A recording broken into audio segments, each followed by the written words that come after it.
네, 오늘 코스피와 코스닥이 역사적으로 굉장히 강한 모습을 보여주는 하루입니다. 오늘은 불사조 리서치 김진경 본부장 모셔서 이야기 나눠보겠습니다. 어서 오세요. 네, 반갑습니다. 보통은 9월 달이 그렇게 흐름이 좋지가 않은데 오늘 정말 강한 흐름 보여주고 있습니다. 코스피 4년 만에 지금 3,300포인트 돌파했고요. 자, 코스닥은 지금 약간 윗골이 달기는 하는데 그래도 연고점 경신 중입니다. 첫 번째 섹터는 반도체부터 시작해 볼까요? 네, 최근에는 계속 좀 조선을 저희가 먼저 봤었는데 오늘은 반도체를 먼저 안 볼 수가 없을 만큼 강합니다. SK 하이닉스가 30만 닉스를 돌파했고요. 자, 5% 지금 시세를 넘겨서고 있습니다. 외국인이 오늘 한 2,000억 원 넘게 사들이고 있는데 이 기세가 이어질 거다라고 해석하십니까? 네, 사실 이제 지금 당장의 분위기 상으로는 이제 추가적인 상승이 이어질 것이다 이런 전망들이 좀 나오고 있습니다. 아무래도 이제 SK 하이닉스가 HBM 이 시장 좀 주도를 하고 있고 물론 이제 시장 자체에 따른 이 HBM에 따른 이제 경쟁이 좀 강화가 되고 있긴 하지만은 그럼에도 불구하고 SK 하이닉스의 자리는 굳건하다 이런 좀 인식이 좀 강해지고 있는 것 같습니다. 그렇기 때문에 오히려 좀 주가의 경우는 이런 기대감을 안고 상승을 시도하는 모습 좀 보여지고 있는 상황인데요. 다만 SK 하이닉스가 사실 30만 원 선 좀 돌파를 하는다 싶다가도 다시금 좀 주가가 제자리로 돌아가고 이런 모습 보였는데 이번에 만약에 30만 원은 좀 더 강하게 돌파해주고 여기에 따라서 수급도 조금 더 붙게 된다면은 충분히 추세적 흐름이 이어지지 않을까라고 좀 바라볼 수 있을 것 같고요. 다만 지금부터는 이제 30만 원 선 정말 만약에 강하게 돌파를 하고 난 뒤에 다이렉트로 올라가느냐 아니면 어느 정도 자리를 잡고 올라가냐 그 차이가 좀 커지지 않을까라고 생각을 해볼 수 있을 것 같습니다. 그렇기 때문에 시장에서 바라보는 시선이 앞으로는 좀 더 중요하지 않을까라고 생각이 들고 있고요. 만약에 30만 원 선 좀 돌파하고 난 뒤에 어느 정도 기대감이 좀 줄어들게 된다면은 사실 좀 쉬어가는 흐름들이 나올 가능성 하지만 여기에 더해서 기대감들이 계속적으로 더해지게 된다면은 오히려 조금 더 추가적으로 단기적인 상승 흐름이 이어지지 않을까라고 판단되고 있기 때문에 앞으로는 어떤 수급적인 흐름도 중요하겠지만은 시장에서 SK 하이닉스를 바라보는 시선들이 오히려 주가에는 상당 부분 영향을 미치지 않을까라고 좀 말씀을 드려야 될 것 같습니다. 시선이 중요하다라고 하셨는데요. 일단 저희가 이 투자 알고리즘 시간에 정말 많이 이 SK 하이닉스에 대한 매수 권고를 드렸었어요. 이제 5만 원 떨어졌을 때 언더에서도 그런 질문을 많이 드렸었고 근데 이제 궁금한 것은 30만 원 돌파했으니 여기서 따라가는 건 괜찮을까라는 궁금증인데 혹시 본부장님 생각은 어떠세요?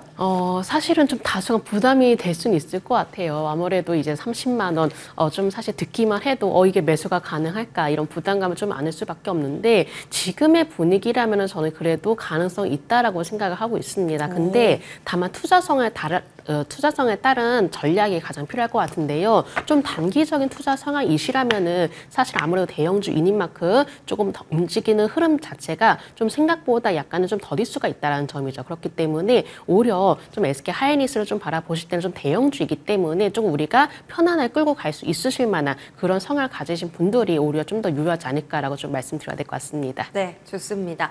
자, 한 가지 또 궁금한 것은 시장이 이렇게나 좋은데 삼성전자는 약간 소외받는 느낌이 든다. 이렇게 파티가 열렸는데 1% 상승 조금 아쉽다라고 좀 생각이 들거든요. 다만 그래도 지지라인 잘 지켜주고 나름 착실하게 이제 전고점 돌파를 준비하고 있는 듯해 보입니다. 오늘 오라클 실적 통해서 AI 그 수요 확인했고 또 최근에 브로드컴도 계속 고객 수요 확대되고 하다 보니 삼성전자는 호재가 많이 쌓여 있는 것 같은데요. 혹시 상단에 대한 생각은 열려 있다라고 보십니까?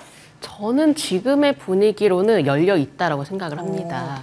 그래서 이제 사실 오늘 SK 하이닉스가 워낙 상대적으로 좀 강한 흐름 보여지다 보니까 삼성전자가 다소간에 좀 약한 흐름 좀 보여지고 있지만은 오히려 삼성전자의 경우 이제 작년보다도 훨씬 더 좀 더 개선되는 모습 보여지고 있고요. 좀 더 경제 기술력을 좀 더 줄여 나가기 위한 노력들을 많이 보여지고 있습니다. 그 결과도 오랫동안에 좀 여러 가지 많은 부분들을 좀 보여주었었는데 이런 분위기상으로 봤을 때 삼성전자 사실 이제 7만 원 이제 넘어서 이제 8만 원까지도 노려볼 수 있지 않을까라고 생각해 볼 수가 있을 것 같고 사실 이제 예전에 다소 아쉬웠던 부분이 삼성전자가 외국인의 수급이 좀 붙지 않았던 부분이거든요. 워낙에 외국인의 매도가 거세다 보니까 삼성전자의 경우는 그대로 주가에 반영하면서 하락세를 보였지만은 이번에는 또 분위기가 달라졌죠. 바로 외국인과 기관의 양 매수세가 좀 유입이 되고 있기 때문에 이런 수급적인 부분들이 유입이 되고 있다라는 점 그런 부분들을 봤을 때 삼성전자 크게 추세만 꺾이지 않는다면은 이런 이런 수급적인 부분을 좀 뒷받침하면서 오히려 추세적인 상승 흐름이 당분간 이어지지 않을까라고 좀 말씀드리도록 하겠습니다.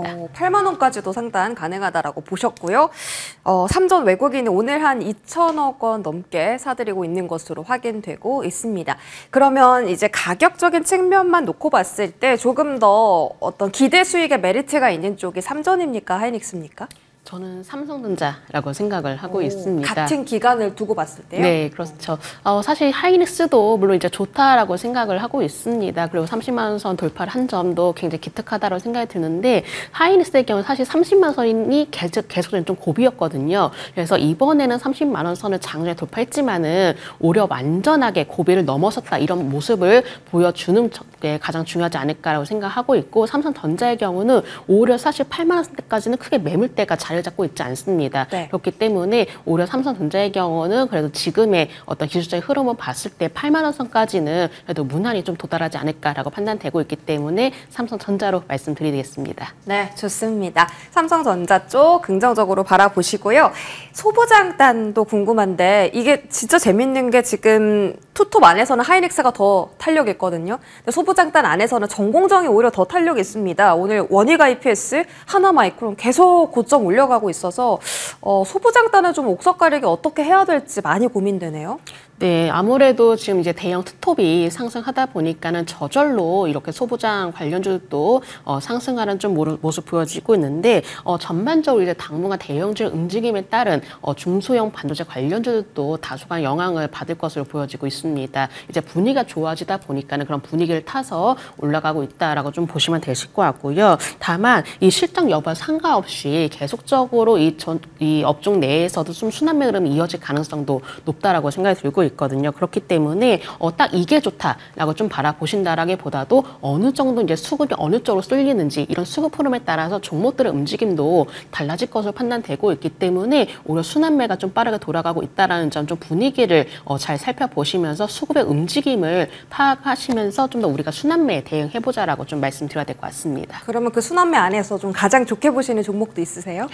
저는 그래도 좀 시세가 강한 종목들 위주로 살펴보시면 좋으실 것 같아요. 요즘 시세가 강한 종목들이라면은 뭐 원익 IPS라든지 이수페타시스라든지 여러 가지 좀 시세가 강하게 나와주고 있는 종목들이 있는데 이런 종목들 위주로 올라가고 있는 장세입니다. 그래서 오히려 좀 천천히하게 움직여지는 보다도 좀 더 강하게 시세가 나온 종목들이 또다시 올라가는 경향들이 나와주고 있기 때문에 네. 이런 좀 추세적인 흐름 파악을 하시면 좋으실 것 같습니다. 네. 오히려 이게 싸다고 접근하는 게 아니라 가는 종목에 가다 보니까 시세가 더 센 종목을 좀 보자. 추세적으로 그게 조금 더 탄력을 받는다라고 답변 주셨고요. 다음 섹터 조선방산 보도록 할게요. 어제의 조정은 기회다. 조선주는 뭐 정말 언제까지 올라가려고 이러나 싶은데요. HJ중공업이 오늘 또 신고가를 경신했습니다.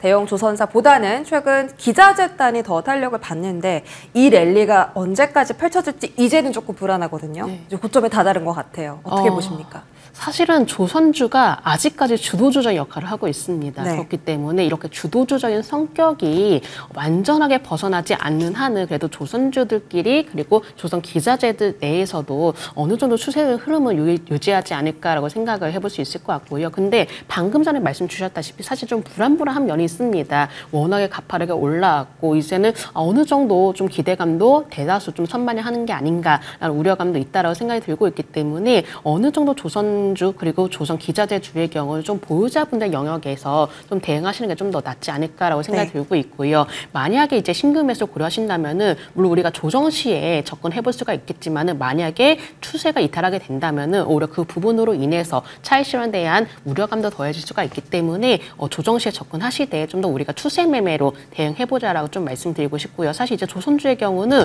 이제부터 뭔가 우려감보다 계속적으로 어떤 기대감도 계속 나와주고 있습니다. 마스카 프로젝트를 통해서 새로운 기회를 얻을 것이다. 이런 기대감들이 나와주고 있기 때문에 당분간은 조선주들이 추세적인 흐름을 유지하겠지만은 만약에라도 어떤 수급적인 흐름이 바뀌어지게 된다면은 오히려 주가 자체에 대해서도 어느 정도 영향을 미칠 수가 있기 때문에 이런 수급적인 흐름 그리고 어떤 추세적인 움직임 이런 부분들을 제일 먼저 우리가 꼭 확인을 해야 되는 게 아닌가라고 좀 봐야 될 것 같습니다. 네, 그 어떤 섹터보다도 수급과 이 추세적인 그리고 이 지지 라인에 꼭 체크가 지지레는 꼭 체크해야 되는 게 바로 조선 섹터다라고 언급 주셨고, 다만 너무 이제 주도력이 강하다 보니까 조정 시 매수 관점은 가능하다, 이렇게 판단 주셨습니다. 방산 쪽도 한번 볼 텐데요. 일단 한화 에어로스페이스만 보더라도 지금 전고점 돌파 시도 나와주고 있죠. 오늘도 외국인 순매수 확인되고 있는데, 방산은 사실 가장 걱정되는 게 추후에 어떤 우리가 예상할 수 있는 수주 모멘텀이 있느냐가 좀 많이 거론되고 있습니다. 방산주 지금도 여전히 기회가 있다고 보십니까? 사실 이제 기회는 저는 중장기적으로 충분하다라고 생각을 하고 있습니다. 워낙 이제 시장 자체도 확대가 되고 있고, 또 여기에 더해서 이 수출 모멘텀이 좀 더해지고 있는 상황들.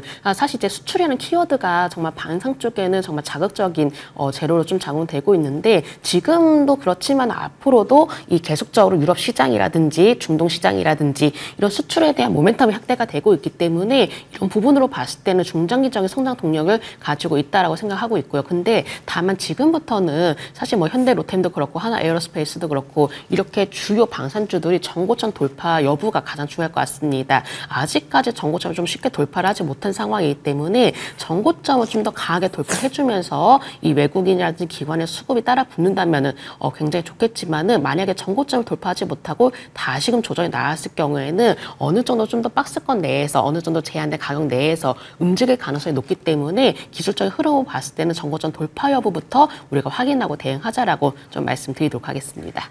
지금보다는 전고점을 돌파하는지의 여부를 조금 더 파악해보자라고 언급 주신 방산이고요. 전력 수입이 안 볼 수가 없습니다. 와, 정말 강한데요. 효성중공업 10% 급등하며 역사적 신고가, HD현대 일렉트릭 7% 급등하며 역사적 신고가, 산일전기도 강하고 LS 일렉트릭도 강합니다. 이게 요즘은 그 전력 설비를 이렇게 보시던데요. 미국 매출도 물론 중요하지만 유럽 쪽에 그 파일을 얼마나 가져가고 있느냐도 포인트로 많이 보시더라고요. 만약에 북미에 대한 그 수요가 유럽도 강해진다면 더 밸류를 높게 받을 수도 있을 텐데요. 그럴까요? 네, 사실 이제 전력기기 관련주 사실 저는 긍정적으로 좀 보고 있거든요. 네. 워낙에 이제 미국 시장에 대한 확대 기대감도 더해지고 있지만은 계속적으로 이렇게 인프라 자체가 각 국가들과 글로벌적으로 확대가 되고 있다 보니까는 충분히 전력기기주의 경우는 중장기적인 성장 동력을 가지고 있다라고 생각하고 있습니다. 근데 지금 당장의 어떤 시장 분위기도 좀 중요할 것 같은데, 사실 이제 시장 자체가 물론 오늘자 상승한다라고 하지만은 시장 자체가 좋다라기보다도 계속적으로 뭔가 이슈들끼리도 이슈 내에서 움직여지는 듯한, 그러니까 종목별로 움직여지는 듯한 모습 보여지고 있다는 점이죠. 전력기기도 마찬가지로 어떤 기대감도 나와주고 있지만은 사실 이제 시장 자체가 이슈에 집중하다 보니까 이제 전력기기에 따른 이슈들이 나와주면서 이 또한 주가를 반영하고 있다라고 좀 볼 수가 있을 것 같고요. 그렇기 때문에 전력기기 관련주 우리가 조금은 중장기적으로 좋게 바라볼 수가 있겠지만은 오늘처럼 이렇게 급등할 때 따라잡게 된다면은 다소 단기적인 고점에 매수하실 수도 있으실 것 같습니다. 그렇기 때문에 현재로서 이제 보유자분들 안에서 대응하시는 전략 말씀드리도록 하겠고요. 만약에 신규 매수 고려하신다면은 이렇게 워낙에 시장에서 집중할 때, 이렇게 주가가 오를 때 따라잡으시는 것보다도 조금 다소간의 쉬어가는 흐름이 나왔을 때 다시금 전략을 세우시는 게 필요하다라는 점 말씀드리겠습니다. 네, 좋습니다. 전력기기 긍정적으로 보시는데 조금 체크해야 될 부분이 있네요. 원전은 어떻게 보세요? 사실 이제 원전주도 마찬가지로 전력기기 관련주와 같이 저는 중장기적으로 사실 이제 어떤 성장 동력을 가지고 있다고 생각이 들고 있는데, 원전주들이 우리가 상반기 때 정말 세게 달려왔죠. 특히나 이제 두산 에너빌리티의 경우는 정말 계속적으로 올라오는 모습 보였는데, 과연 하반기 때도, 남은 하반기 동안도 과연 이처럼 달려줄까? 이 부분에 대해서 의문이 있습니다. 그동안의 기대감, 그런 부분들이 선반영되었고, 어떤 실적이라든지 앞으로의 어떤 성장 동력, 이런 부분들이 주가에도 반영이 된 상황이기 때문에 오히려 원전주의 경우는 이렇게 상반기 때 오른 것처럼 또다시 오를 것이다, 이런 기대감을 크게 가지고 가는 부분에 대해서 좀 부담이 될 수가 있을 것 같습니다. 그리고 이제 원전주 내에서도 가장 대장주적 역할을 하고 있는 게 바로 두산 에너빌리티인데, 이 두산 에너빌리티가 한 차례 조정이 나왔지만 다시금 반등을 시도했죠. 반등 시도했지만 오히려 좀 더 박스권 상단 부분을 돌파하지 못하는 모습 보여지고 있습니다. 그렇기 때문에 원전주들이 조금 더 뒤따라서 다시 가기 위해서는 두산 에너빌리티부터 이 박스권 상단 부분을 돌파해줘야 되기 때문에 우리가 두산 에너빌리티의 박스권 상단 부분 돌파 여부 확인을 하고 난 뒤에 원전주의 흐름을 다시금 좀 체크를 해봐야 될 것 같습니다. 일단 돌파해주는 게 중요하다. 원전도 같은 의견 주셨네요. 자, 저희 다음에 로봇 섹터 한번 확인해 볼 텐데요. 아우, 너무 강합니다. 이게 로봇 안에서도 계속 순환매가 돌면서 지금 한 2주 정도 계속 움직였거든요. 현대모백스 같은 경우 지금 과열 종목 지정될 정도로 수급이 또 꽤 많이 몰리고 있습니다. 일단 로봇에 대한 시선은 9월 중후반까지도 이어질 거다. 조금 이 시기적으로 봤을 때 어떻게 판단하세요? 사실 이제 로봇주의 경우는 전 단기적으로 가능성이 있다라고 생각이 들고 있습니다. 앞서 제가 잠깐 언급해드렸지만은 물론 이제 시장 자체가 좀 빨간불로 보인다 하더라도 결과적으로 이제 종목별 움직임이 심화가 되고 있고 워낙 이슈에 집중이 되고 있는 시장이기 때문에 이 로봇에 대해서 계속적으로 최근 이슈가 나오고 있는 만큼 이런 분위기를 타서 로봇주들의 단기적인 상승이 가능하지 않을까라고 생각을 해볼 수 있을 것 같고요. 그렇기 때문에 로봇주에 대해서 우리가 접근은 가능하다라고 판단되지만은 아시다시피 로봇주들이 워낙에 주가 자체에 대한 변동성도 심화가 되거든요. 물론 급등도 잘하지만은 만약에 이런 이슈가 어느 정도 좀 줄어들 경우에는 오히려 좀 차익실현 매물에 대한 출회 가능성도 높기 때문에 로봇주의 경우는 우리가 지금은 관심 가져봐도 좋지만 좀 트레이딩 관점으로 살펴보자라는 점 말씀드리겠습니다. 트레이딩으로 보자. 알겠습니다. 오늘은 정말 오랜만에 레인보우 로보틱스가 장중 7%까지 또 슈팅이 나왔습니다. 중소형뿐만 아니라 대형주도 같이 지금 움직이고 있거든요. 그래서 레인보우 로보틱스 쪽에 또 기회가 있는지 한번 살펴볼까요? 지금 이제 로봇주들이 어떻게 보면 이건 투자성에 따라서 달리 대응하셔야 되실 것 같으세요. 그러니까 뭐 현대모백스라든지 이런 로봇주들이 좀 더 한 차례 시세가 나오고 난데 또다시 오른 경우들이 있거든요. 이런 부분의 경우는 사실 어느 정도 리스크는 좀 감수를 하시되 좀 더 우리가 장중에 트레이딩 가능하실 분들은 지금도 기회가 있다라고 판단되고 있습니다. 근데 다만 트레이딩이 어려우신 분들의 경우는 이렇게 이미 오른 종목을 따라 잡으시는 것보다도 아직까지 덜 오른 종목에 관심을 갖는 게 필요하다라고 좀 말씀드리고 싶고요. 사실 로봇주의 경우가 어떤 이제 기업에 대한 가치라든지 실적이라든지 이런 거에 따라서 움직여지는 것이 아니라 이슈에 따라서 움직이는 경우가 강하기 때문에 꼭 손절 라인을 좀 더 타이트하게 잡고 대응하실 필요가 있다는 점 말씀드리겠습니다. 그럼 뭐 덜 오른 종목 볼만한 로봇주 있습니까? 사실 이제 덜 오른 종목들은 그래도 우리가 찾아보면 좀 많을 것 같아요. 앞서 말씀 주셨다시피 뭐 레인보우 로보틱스도 충분한 기회가 될 것으로 판단을 해볼 수 있을 것 같고 어떻게 보면 이제 레인보우 로보틱스가 한때는 로봇주 안에서도 대장 조정의 역할을 했거든요. 네. 근데 다소 좀 부진한 모습 보여지고 있죠. 상대적으로. 그렇기 때문에 뭔가 로봇주에 대해서 기회를 잡고 싶으시다 하신다면 저는 레인보우 로보틱스의 경우도 충분히 관심을 가지시되 다만 로봇주의 경우는 조금 변동성이 있는 성격이기 때문에 손절 라인을 타이트하게 잡으시는 전략 말씀드리겠습니다. 네, 좋습니다. 자, 마지막으로 제약바이오도 체크해 볼까요? 금리 인하 기대감이 커지고 있죠. 미국 고용시장이 정말 생각보다 많이 안 좋대요. 근데 이게 이 선을 잘 타야 되는 게 조금만 더 이제 둔화가 되면 경기 침체 이야기 나오면서 상단을 누를 수가 있기 때문에 정말 줄을 잘 타면서 이 매크로 지표를 체크를 해야 되고요. 일단 제약바이오 섹터가 오늘 그래도 강하거든요. 코스닥 안에서 또 상승 종목이 꽤나 많습니다. 옥석 가리기가 필요해 보여요. 다 좋은 건 아니잖아요. 어떤 쪽을 집중할까요? 사실 이제 제약바이오주가 뭔가 업황에 따른 기대감이 지금 작용되는 가장 큰 이유 중에 하나 바로 금리 인하 기대감이거든요. 이 금리 인하에 따른 소식이 나오면서 전체적으로 제약바이오주들이 오름세를 좀 보여지고 있고 근데 제약바이오주들의 경우는 이제 성격을 좀 잘 파악하셔야 되실 것 같습니다. 이런 전반적인 부분에 대한 영향도 받겠지만은 결과적으로 다시금 개별적인 이슈에 따라서 움직이는 경우가 많습니다. 그러니까 뭐 신약 개발이라든지 뭐 임상이라든지 기술 수출이라든지 이런 부분에 따라서 더욱더 민감하게 반응하는 섹터가 이 제약바이오 섹터이기 때문에 우리가 금리 인하만 가지고 기대를 하는 것이 아니라 각각의 제약바이오주별로 이렇게 좀 개별적 이슈들을 우리가 꼼꼼히 체크를 해봐야 되겠다라고 좀 말씀드려야 될 것 같고요. 또한 이렇게 지금의 경우 이제 순환매가 워낙 빨리 돌아가는 장세이거든요. 업종 내에서도 이제 종목별 순환매가 빠르게 돌아가고 있는 상황이고 특히나 제약바이오주의 경우는 또 섹터가 다양합니다. 뭐 비만 치료제라든지 뭐 항암 신약이라든지 이렇게 섹터가 워낙 다양하기 때문에 이렇게 섹터별 내에서도 순환매가 빠르게 돌아가고 있는 만큼 어떤 좀 제약바이오 내에서는 좀 더 분위기에 좀 더 집중하자라는 점 좀 말씀드리고 싶고요. 지금의 경우는 이 비만 치료제 관련 그리고 미용 쪽에 좀 더 이제 수급이 몰리는 흐름이 나타나주고 있습니다. 그렇기 때문에 단기적으로 보신다면은 이렇게 뭔가 수급이 집중이 되고 관심이 집중이 되고 있는 섹터군에 대해서 우리가 좀 더 집중해 주시는 게 좋으실 것 같습니다. 아, 그래요? 제약바이오는 단기로 지금은 봐야 된다라는 말씀해 주신 것 같은데 비만 치료제랑 미용기계에 일단 지금 수급이 몰리고 있다. 분위기를 잘 파악해야 된다라고 하셨습니다. 그러면 수익이 좀 더 크게 나고 싶은데요. 단기 말고 좀 중장기로 볼 수 있는 섹터도 있을까요? 종목이라든지? 이제 우리가 중장기적으로 봤을 때는 조금 대형주 위주로 살펴보시면 좋으실 것 같아요. 대형주. 그러니까는 삼성 바이오직스의 경우도 최근에 긍정적인 소식이 나왔었죠.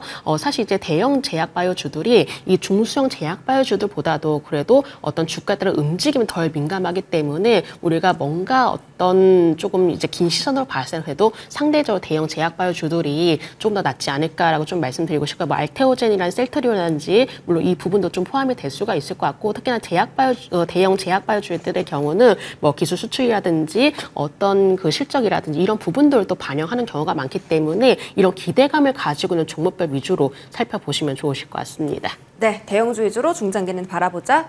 자, 불사조 리서치 김준경 본부장과 함께했습니다. 고맙습니다.